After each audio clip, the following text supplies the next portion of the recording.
Annick Hardie joins us one more time for a second excerpt from her upcoming book, Bedtime Stories for Retired Grown-Ups, which is a bilingual book and is a fundraiser for La Maison de Colline. In this tale, our final tale for the evening, a woman who buys a farm in La Pêche has her new life interrupted by sounds of unknown origins. It's possible that she has purchased more than she bargained for. This is Annick Hardie in Dead End Farm. Dead End Farm. The move had been a big decision, leaving all the luxuries that town offered. Concerts, theater, and a little Italian restaurant around the corner. But she kept her job. She worked on contracts as a legal translator. It paid the mortgage. The family farm had been abandoned for a long time. Recently, in close succession, there had been new owners, 3 in all.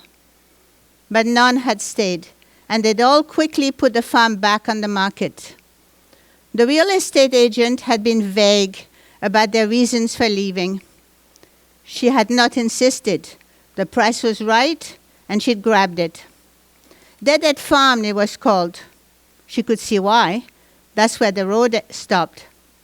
She renamed it the Orchard, but the locals still called it Dead End Farm. All but Dan, the neighbor, an old draft dodger from the Vietnam War, who had befriended her from the start. She was living her dream. She was now a certified beekeeper. As a student, she had taken a year off, worked in an apiary in Australia, and ever since had been fascinated by bees. Renovating the barn and investing in the necessary equipment had swallowed up a small inheritance and most of her savings. But after 5 years, the dream was beginning to pay off. Orchard honey, said the labels on the jar. It sold well at the local market and in a few stores in town. She had a calm personality. You need that to work with bees. Some people say they smell fear. She liked her own company, but since moving here, she felt nervous once night fell. Only in winter. Bangs, bumps, rattles, and shrieks would suddenly tear through the silence. Town had never been silent, but the continuous white noise had been reassuring. Old Dan always had an explanation for her. Bats in the attic, snow falling off the roof, coyotes howling, raccoons mating. But what about Nemo, her very placid cat, hissing and howling and clawing furiously at the door from time to time?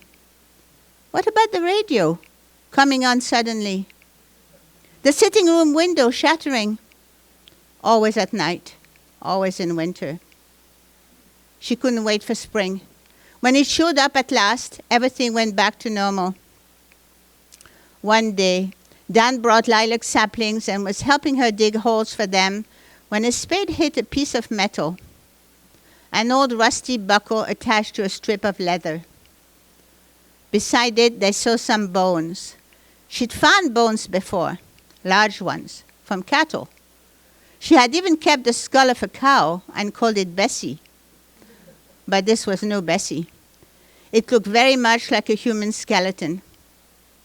They stared at it in silence. What should I do, Dan? Call the police? You like it here? She nodded. Get a lot of soil. We'll give the poor geezer a proper resting place. And that's what they did. They buried him between the 2 lilacs. As for her, winter nights are no longer an issue.